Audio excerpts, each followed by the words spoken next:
Hey, healthy friend. I decided to call you guys healthy friends because you are taking the initiative to take advantage of your relationship health. And if you're toxic, that's not what you're doing. So, shout out to you. And I hope you're doing great out there. And as you know, I like to just take a deep breath in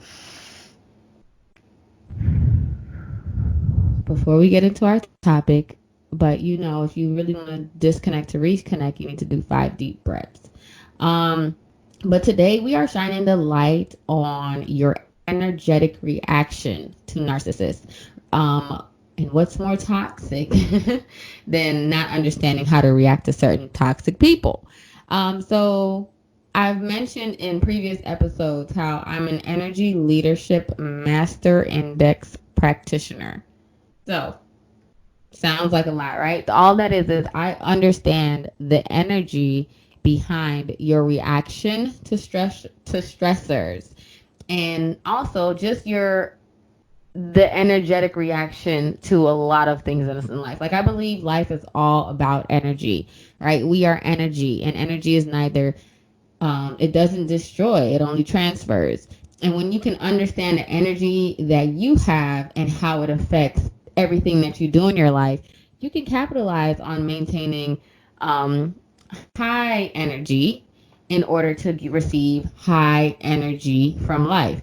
So, how I always tell people is imagine you being the battery. You are the battery to your life. It's just like a flashlight. If the battery is full and you put the battery in the flashlight, you turn the flashlight on, it is going to beam at its highest possible potential. If you have a low battery and you put it in the flashlight might be a little dim. It's still going to cut on, but it's going to be a little dim. You want to operate at your fullest potential. So when I look at energy and your energetic profile is what I look at, especially when I'm doing an exam and assessment, because I also with what my title, I can administer assessments that you can take, and I will be able to help you understand where your normal resting energy is at. And so with understanding that, you will know what level your flashlight is on. And when you understand these different levels, you're able to maintain your charge in your flashlight. And so whenever you are highly charged, you will receive that back in life, right? Because you get what you are matched to, right? So you have no control over what happens in your life. You are matched to the situations, but like we discussed in the previous episodes, you're also a match. Your subconscious mind takes up so much of you that a lot of what we are matched to, you're unaware of. And that is why we do the self-reflections. That is why we do the meditations. That is why we do what we do, so that we can understand what is really going on in our subconscious minds, what we were really programmed to believe that we no longer want to be true. So like I said before, I've mentioned in previous episodes that I wanted to talk to you guys about energy levels. So I figured it would be great to use your energetic reaction to narcissists to help you guys understand what energy levels are. So again, you don't have control. You do have control over how you react to things, though, right? And that is what is key. So many of you told me last week that I was very passionate about the episode, and that's because I am. Like, I'm extremely passionate about taking responsibility for your mental health, especially when it comes to relationships, because life is all about relationships. And the more you can see the transfer of energy between relationships, the relationship with you and your parents, you and your friends, you and Mother Nature, you and the birds, you and the grass, the more you can see the relationship within yourself. And that relationship is the most important relationship to have. And so when we're dealing with these kinds of individuals, right, the narcissists, some of us deal with them like we are drinking the poison and expecting something to happen to them, right? And that's because of our reaction. That's not going to happen. You're drinking poison. You're the one who's going to be affected. They're not going to be affected. And so you really have to put yourself first and create healthy reactions to these people, because they are fueling and thriving off of your energy. When they poke you and you're reacting, that's what they want. That's what they want to get, because they cannot cultivate these types of emotions and things for themselves, because they are soulless corpse. Sorry I'm blunt, sorry I'm harsh, but there's no other way to explain these individuals. So there are 7 energy levels, and I'm going to go through and describe your energetic reaction to the narcissist and give you an example of how that reflects to your energy level. So level 1 is the victim energy. Now, each one of these energy levels, they can be classified as 2 different types of energy. Energy can be broken down into 2 different types. And yes, this is a class. And if you want to learn more about this video, I do have a video breakdown of this, not with the narcissist, but just in general on my YouTube channel. If you just type in my name, Celicia, Celicia Shand. So we're going to go into our reaction to the narcissist. So level 1 is the victim. Right? The victim energy. So how that looks when reacting to the narcissist is you saying, oh my God, they did this to me again. My mom told me I was fat and ugly again, and she compared me to my sister. My boyfriend hit me again, and he used my credit card again and took my car again. And you just live in this victim role, like, woe me, right? Now, each energy level takes up 2 types of energy levels, like I said. Sorry about that. We have the catabolic energy and the anabolic energy. As we go up the energy scale from 1 to 7, we increase our anabolic energy and decrease our catabolic energy. So catabolic energy is the energy that drains you. This is also cortisol. So we're not looking at this. The reason why I didn't say positive energy and negative energy, because we automatically assume judgments with them. We assume catabolic energy as the draining energy. Oh, that must be negative. But it just is. And we assume anabolic energy as a positive energy. And it just is, right? We're just looking at this from a non-judgmental standpoint. So we have the catabolic energy and we have the anabolic energy. So when you come to the victim level 1 energy, we have more catabolic draining energy than we do anabolic energy. And believe it or not, if you know, a lot of people, they live within the victim level 1 energy. If you know a lot of narcissists, oh my God, this is where they live the most.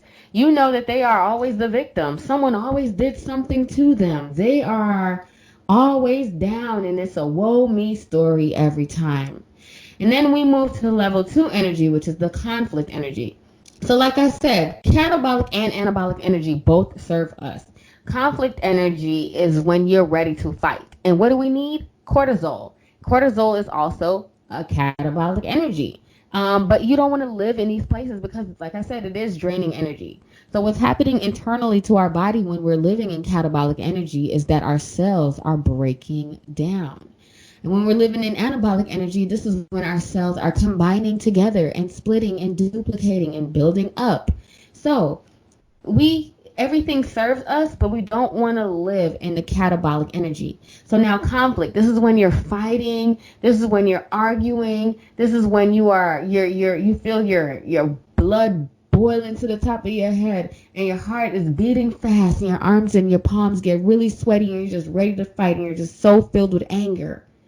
Inside of your body, you're breaking down.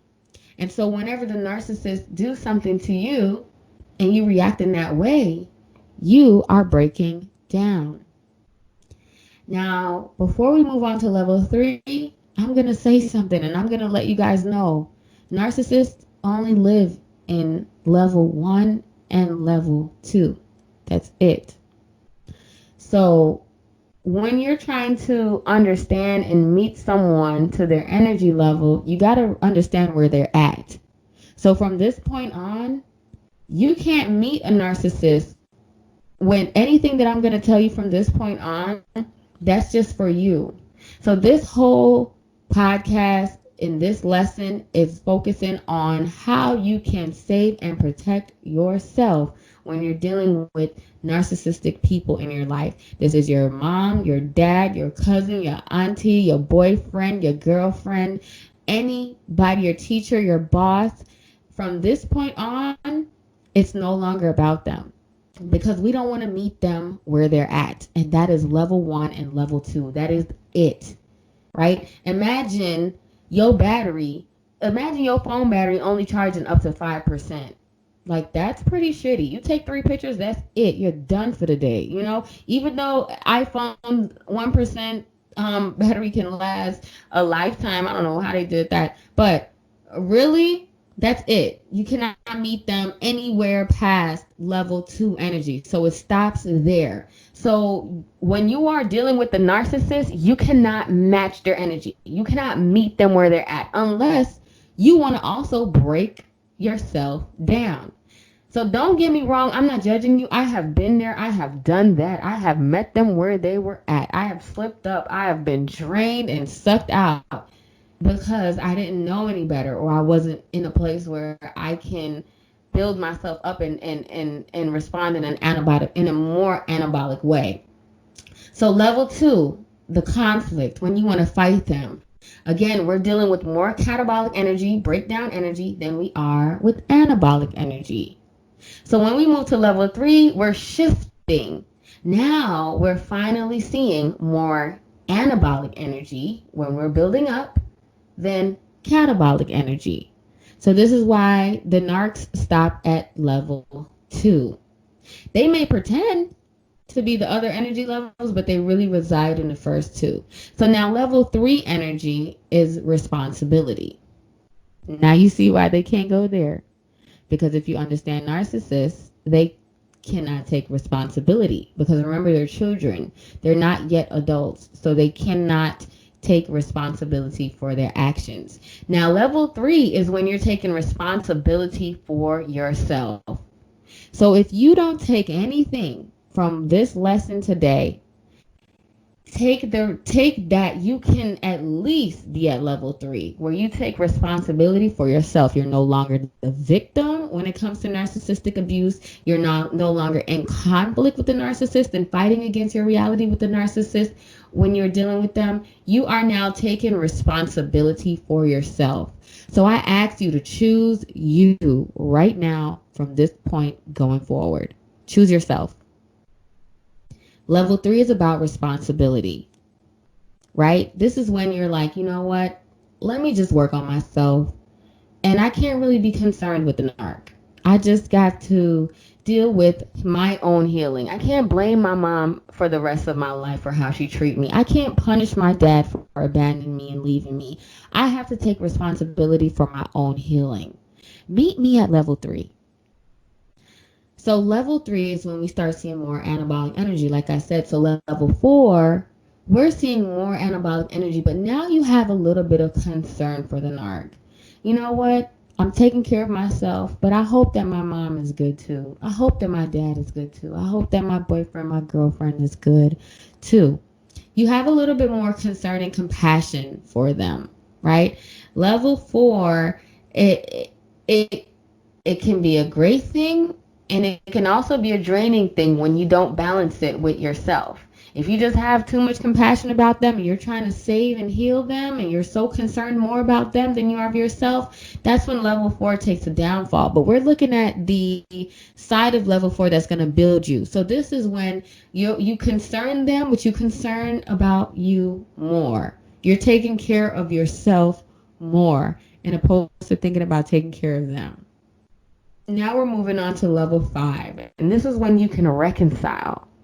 So again, a lot of people, when it comes to narcissistic abuse, what I always tell individuals is learn as much as you can so that you can at least be at level 3, where you take responsibility for yourself. It is not your fault that you were manipulated. It is not your fault that you were gaslit. It is not your fault that you fell victim to someone else's abuse. But it is your responsibility to pick yourself up It is your responsibility to get yourself together. It is your responsibility to learn from this lesson, and not let it happen to you again, because it will. Okay? Especially if you're a narc magnet. And we're not going there. But level 5 is reconciliation. You reconcile with yourself. I know a huge part of the healing process of being exposed to these individuals is forgiving yourself. And I talk about this in my book, but you have to forgive yourself. I forgive myself because I didn't know better. You are the best version of yourself right now. So it's easy for you to go back to who you used to be, think back, and then be mad at yourself and beat yourself up for a decision that you made. But stop that right now, because you wouldn't even know if you weren't that person back then. So you are at your best right now. Reconcile with yourself. Heal yourself. Forgive yourself. Level 6 is the wisdom.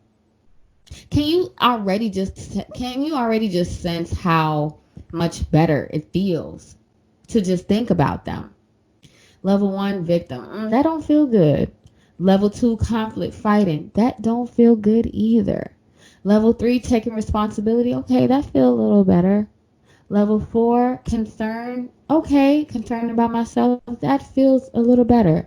Level 5, reconciling and forgiving myself. Okay, I can shift. I can feel the shift happening in my spirit. Level 6, wisdom. Who did you become now because of this? What did you learn from what you experienced that you didn't like about what you now do like? What made you wiser through this whole experience? Level 6 is all about pulling out the wisdom from the experiences that we've had and making yourself better,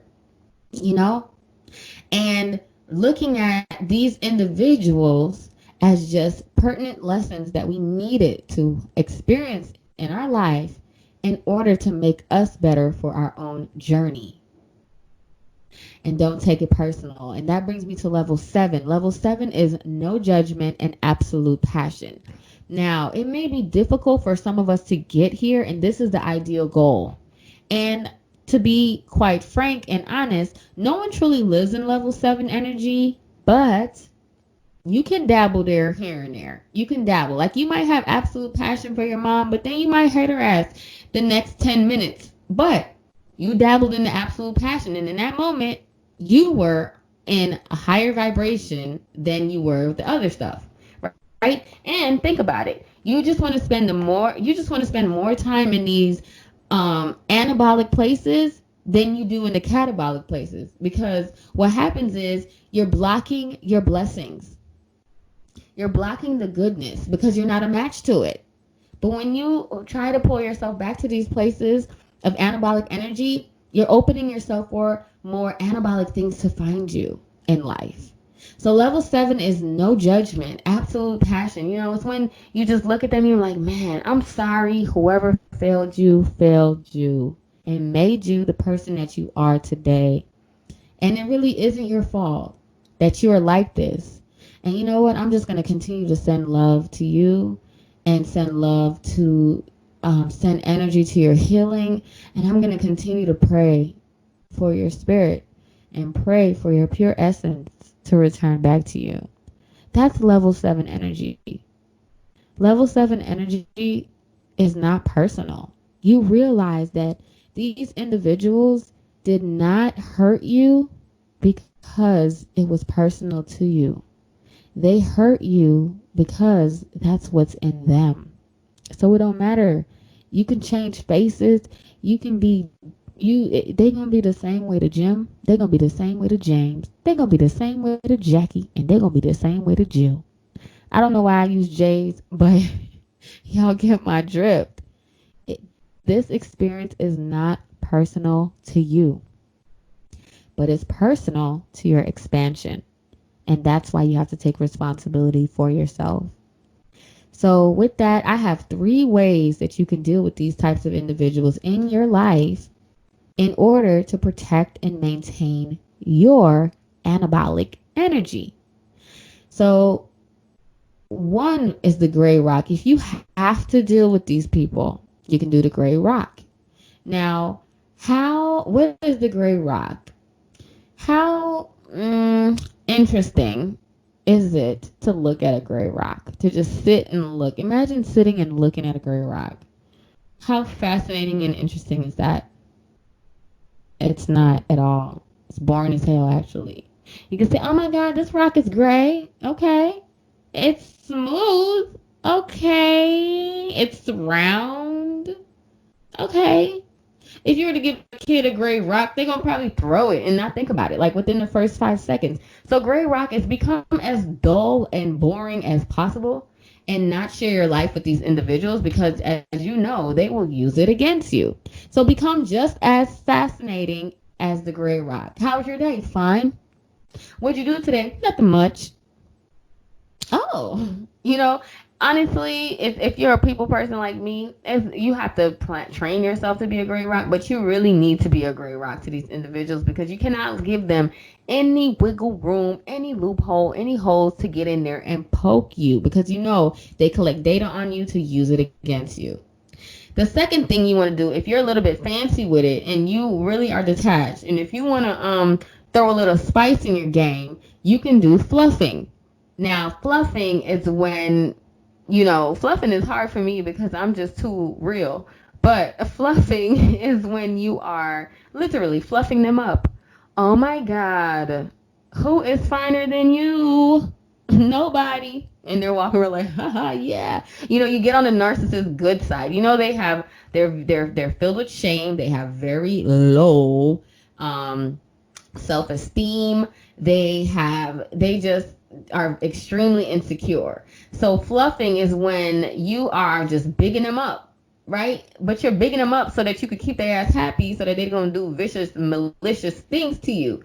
Granted, it's in their nature, but you buy yourself some time when you fluff. When you stay on their good side instead of calling them out and going against them. They love it. They love when you fluff them up. They love when you make them look like the knight in shining armor and when they look like the ones who are the best because their ego lives for that, right? So, like I said, fluffing is not my expertise, but it could be yours if you're like that. And then the last thing is if you don't have to deal with these individuals at all, go no contact because life is just better when you're not living and dealing with your stressors. Like who wants to always have a game plan for people who are poking at their wounds and trying to tear them down all the damn time? It's draining our battery. It's draining your battery. And remember, the name of the game in life is keeping that battery on full as much as possible because that's what you're going to get back. So take as much time as you need to meditate on this topic and deal with them as you can because I know I do. I definitely spend a lot of time grounding myself, meditating. I'm like, I'm the oak tree. I am as still as the oak tree in the storm. Yep, I tell myself that all the time because the damn storm is the narc. And I just want to be the oak tree. Like you can blow, you can rain, you can pour, you can throw your lightning and your thunder and the winds are 100 miles per hour. But guess who's still standing here unbothered? Me. Guess who's still gray rock? Me. So go into meditation as long as you possibly can. One thing's for certain, the narc will never change. So don't throw them hopes out the window. Like they're not going to change, okay? And people get sucked back in all this time thinking like, oh, well, he brought me flowers and chocolate and said he'll never do it again. And I'm just looking like, good luck. Because they never change. So you know what? You will always deal with all the time. So even if they have a social media platform and you're watching them and you see that they got a new lover or, they look like they're doing good, remember, they're not changing. Okay, this is just a show that they put on. You have to just decide to take care of you and not think about how to get back at them. Send them love. Make your ultimate goal to have that absolute passion and compassion for them, where all you do is just send them love and you're just like, I pray that one day your soul will be set free and you're no longer suffering because hurt people. So you know that their suffering goes deep. So, if you haven't already done so, my book is on Amazon. At the end of the day, it's me overcoming the addiction to toxic relationship. And you can follow me on Instagram at continued_expansion. I'm taking this personal because I know a lot of y'all listen to this podcast and I don't think my followers are growing. So please don't be shy. Go over to my Instagram page, find continued_expansion. I'm rebranding and revamping, so it might be a while, you know what I'm saying, to see some action, but the action is coming. Just I promise you that. And if you would like one-on-one coaching with me, I am still available to do coaching sessions. If you have any questions, feel free to send them in to Alec or myself. And remember to breathe. But that's all I have for you today, and I'll see you in the next one. Peace.